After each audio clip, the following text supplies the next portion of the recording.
Hello, and welcome to Cass Loves Tech. If this is your first time visiting the channel, welcome. I am so happy to have you, and you could not have picked a more perfect time to join us. If you are one of my lowest subscribers or one of the audience members that frequently visits the channel, welcome back. I'm so happy to see you again. I know it's been quite some time since I published a video, and that is because I have been hard at work working on different components and different videos that I will showcase to you guys later this year or probably the beginning of next year. One thing I want to show you guys today though is a consultation that I had the opportunity to have with a fellow YouTube subscriber who was able to watch all the videos on my channel here and reached out to me to have a one-on-one consultation to help her navigate the pain points of transitioning from a DIY type of CRM setup into a fully robust CRM that has all the bells and whistles all in one place. And to assist her with transitioning, we had the option to work through Lawcus because that's the platform that she chose to be able to transition to from her DIY system. And this video is actually the first of the 3-part series, and the other 2 parts of the series will be released in subsequent videos over the next couple of weeks, so definitely stay tuned for that. In this initial video though, we are actually focusing on the attorney's existing process and what she would like to happen and take place, ideally transitioning into the CRM Lawcus. Definitely feel free to leave a comment below with any questions that you might possibly have. And if you would also like to have a one-on-one consultation with me to discuss the pain points of your system and how we can alleviate those pain points and make your CRM work more efficiently, definitely feel free to click the link in the bio and we can definitely get something set up where I can support you. All right, so without any further delay, let's go ahead and jump right into the first part of this series where we're going over the consultation with Attorney Anderson. Alrighty, let's take it away. Okay, so I'm reviewing a questionnaire, and based on what I see here, you're currently utilizing Dubsado. That's one of the programs that you're using now, and you're trying to transition over to Lawcus. And one of the items that you said that you have a great bit of is going to be there was one thing that you were like, there were too many. Oh yeah, when it comes to like your automations and things. The automations that you have in place, are you planning to use those same automations in Lawcus? Yes. Okay. So I'm not sure if you had the opportunity. I did drop the Loom video link that I did for another consultant a while ago.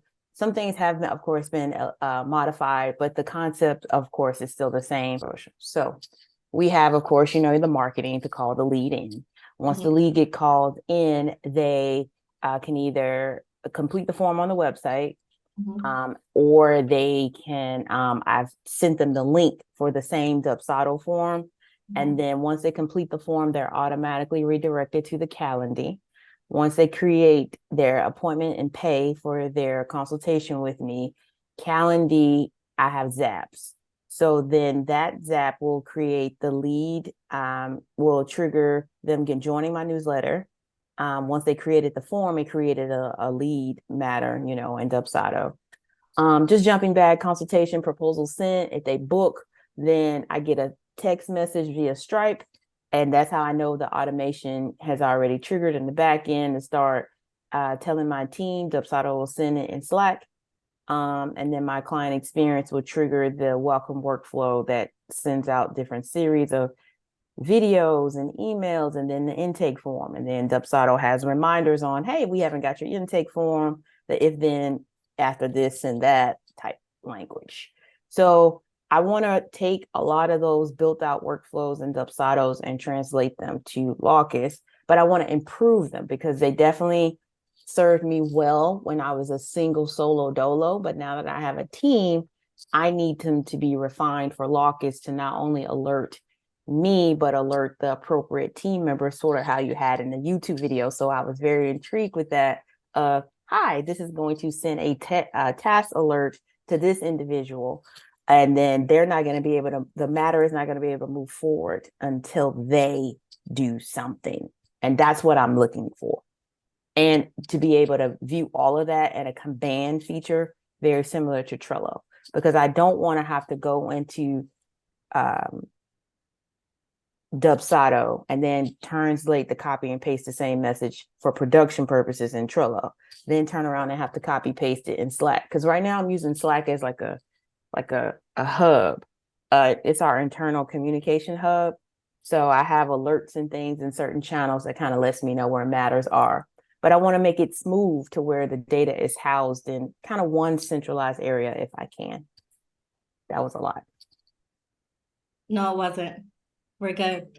So one of the things that you're going to do is make sure that you have the users that are in there so that whenever a lead is created through the automation, you can make sure that everybody within the firm is added. So that's something that, have you started putting anything into Lawcus yet? Yes. Would you like for me to share my screen?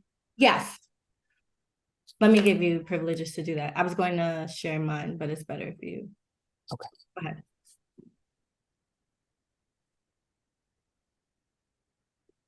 Please let me know if you can see it. It says green on my side.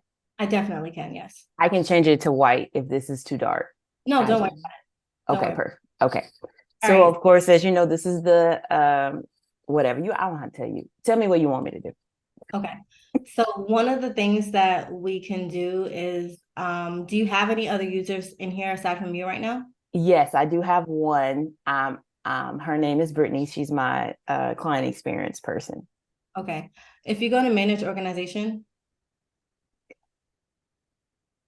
so you have her on member access. Okay. So that means that at least you'll be able to see most of the things that are taking place on the matters. Okay, X out for me.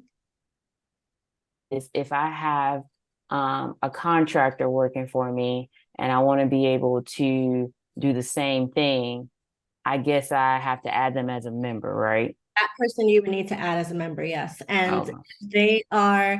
you would go to your organization, and for this, if they're gonna have temporary use and things, I would definitely change their access. You can leave it to member, or you could even reduce it even more than that. So you can add a new user and then create a new role. I mean, oh, sorry, come out of here. Out. And then you would go to where it says roles and permissions, or you can click and add new role, the plus sign. And this is where you would add a brand new. So if it's a contractor, you can give them whatever permissions you want, and you can kind of see what the permissions are in the background. So if you want them to be able to see leads, and if you want them to be able to see like matters, those are the two things. If you need them to see contacts. But if they're not going to be working on sending out intake forms, they wouldn't need that. If they're not going to be working on sending out retainer agreements, they wouldn't need document templates. Tasks, of course. If you want them to be able to interact with other members, you can have them to see that, but they don't have to see like user management, no. Email template, no. E-sign templates, no. Latest activity, probably not, because you only want them to focus on their work. So this would be what like a contractor would get. And workflows just means they'll be able to actually edit the workflows. Yeah, I don't know if you want that. No, okay. That's why I didn't say it. No, I just wanted to, and then team activities, I don't need them to see what their people are building. I don't need to see but you can have them see their own. Okay, cool. That's it. That's pretty much it. Yeah, and then just back out of there, and then make sure you scroll down. Okay, there's nothing left to do. Create. Just hit create. And there you go. That's your. And then if I only wanted them to work from the firm, meaning if I had my dedicated server, this will only work for them if they were logged in. Okay, perfect. And it's already there. And if you wanted to add more, you can. So you can, the primary one's there. And if you want to add additional VIP access, you can, or IP access, you can do that.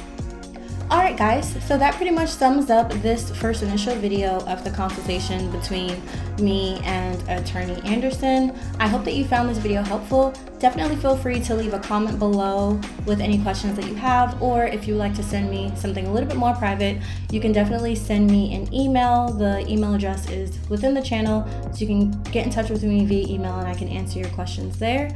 I hope that, again, you found this video helpful. The next video in this consultation series will be released in about a week, so you can definitely stay tuned and look out for that video, and you will see me cover a bit more questions for attorney Anderson to be able to help her transition from her current CRM setup to Lawcus and what that all entails. So stay tuned for the next video, and I will see you then.